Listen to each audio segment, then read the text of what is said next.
میں سیاسی انتخاب پہ یقین اس لیے نہیں رکھتا ہوں کہ میرے 45 سال پولیٹیکل کیریئر ہے. میں نے 44 سال شہید be B C Asif Ali Zardari صاحب سے بہت کچھ سیکھا ہے. آج میں پاکستان مسلم لیگ نون کا ورکر ہوں. میرے قائد جناب میاں محمد شہباز شریف صاحب کی سیاست اور نواز شریف صاحب کی سیاست ایک کمپرومائز سیاست، مطلب کہ کمپرومائز سیاست ہے. وہ چاہتے ہیں کہ کنسنسس ہو، وہ چاہتے ہیں کہ ہم تمام پارٹی مل کر اپوزیشن کو ساتھ لے جائیں اور ملک کے لیے اور اداروں کی مضبوطی کے لیے اور جمہوریت کی مضبوطی کے لیے ہم آگے بڑھیں. لیکن انفارچونیٹلی جب مجرم قید 804 کی پارٹی بنی ہے اس ملک میں، آج تک ان کا کردار وزیر اعظم کا ہو، ان کا کردار اپوزیشن کا ہو، ان کا کردار خیبر پختونخوا میں ایک نااہل چیف منسٹر کا ہو، وہ صرف اور صرف چاہتے ہیں کہ ہم اپنی پرسنل پاپولیرٹی کے لیے، پولیٹیکل سکورنگ کے لیے، ہم اپنی قیدی 804 کی رہائی کے لیے کام کریں اور اربوں روپے کی کرپشن کر کے ہم مجرم قید 804 کی رہائی پر حج کریں. بالکل ٹھیک ہے، بالکل ٹھیک ہے. بہرامند صاحب آپ کا ویو پوائنٹ آ گیا. ناظرین یہاں لے کے ایک بریک، اور بریک سے جب واپس آئیں گے تو ایشو کو کنٹینیو کریں گے. ڈاکٹر صاحب بات ہو رہی ہے کہ زرداری صاحب نے بھی کہا کہ بھائی جان ہن کیوں ایڈے پریشان ہو، اسی بھی جیلوں چ رہے ہیں تو اسی بھی اتنے عبادت کر رہے ہیں، تو تسی بھی عبادت کرو. مشورہ دیا ہے عمران خان صاحب کو. دوسرا یہ ہے کہ گورنمنٹ یہ کہہ رہی ہے، مریم صاحبہ نے کل پوری سلائیڈیں دکھا کے عمران خان کی وہ پرانی ویڈیوز ساری چلائی ہیں. انہوں نے کہا کہ یہ دیکھیں، یہ نواز شریف صاحب کے بارے میں یہ کہتے تھے، میرے بارے میں یہ کہتے تھے، کلثوم بی بی کے بارے میں یہ کہتے تھے. یہ ساری انتقام کی سیاست، بیماری کی سیاست، یہ کیا ہماری سیاست انہی چیزوں کے گرد گھومتی رہے گی بجائے اس کے کسی نیریٹو کی بات ہو، کسی نظریے کی بات ہو، نظریاتی سیاست ہو، پروگریسو سوچ کے ساتھ ہم لوگ آگے بڑھیں اور پولیٹیکل انسٹیٹیوشن سٹرانگ ہوں؟ تو وہ دن بدن ویک ہو رہے ہیں، سیاستدان اپنی سپیس سرنڈر کر رہا ہے. شکریہ بہت بہت. میں معافی چاہتا ہوں کہ مجھے دیر ہو گئی کچھ وجہ سے.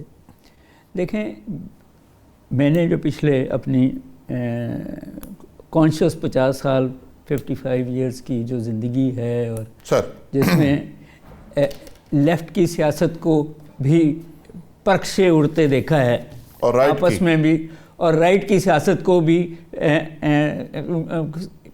جس کو کہتے ہیں نہ صرف پرکھ سے اڑتے بلکہ ٹیررزم کی طرف بھی جاتے دیکھا ہے.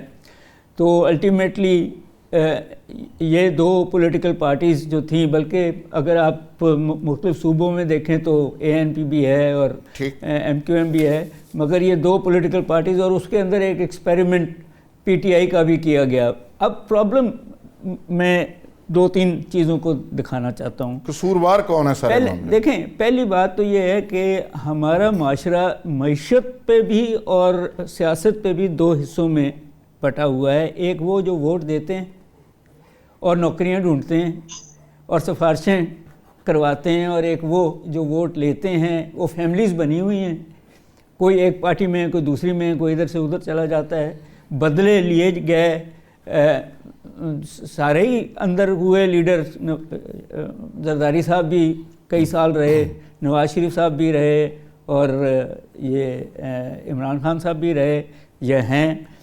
مجھے جو پہلی بات نہیں سمجھ آتی وہ یہ ہے کہ جب PTI کے تقریباً سارے رہنما جو تھے ان کو یا پارٹی چھوڑ دی یا وہ اندر ہیں 10-10 سال کے لیے، تو اب اس پارٹی کی جو پاپولیرٹی ہے، اب وہ آپ کی ناکامی ہے، وہ اچھا ان کی خوبی نہیں ہے، ان کی خوبی نہیں ہے کیونکہ وہ تو اندر ہیں جیل میں. اچھا، پہلی بات یہ دیکھنی پڑے گی. دوسری بات یہ بھی صحیح ہے کہ جب تک آپ لوکل باڈیز سے سڑکیں اور نالے نہیں بنوائیں گے، آپ پارلیمنٹس میں، اپر ہاؤسز میں بیٹھ کے جہاں پالیسیز بننی ہیں، جہاں ڈائریکشن دینی ہے، جہاں وہاں آپ جو ہے اپوزیشن کو نااہل کر کے عسکریت لے کے. اب ایشو جو میں بات کرنے لگا ہوں کہ پاورٹی، پاپولیشن گروتھ، انفلیشن، نوکریاں، یہ کام کرنے کا ہے، اور میں نہیں سمجھتا کہ کسی گورنمنٹ نے اور اس کو کبھی ایڈریس کیا. ہر گورنمنٹ جو ہے وہ یہ پولیٹیکل ایشوز کو ایڈریس کرتی جا رہی ہے. میں ایک چھوٹی سی بات کہنے لگا ہوں، آپ کو کسی کو بری لگے گی. ہم ڈونلڈ ٹرمپ کے کہنے پہ وہ غازہ پیس بورڈ کے ممبر بنے ہیں، 8 مسلمان ملک.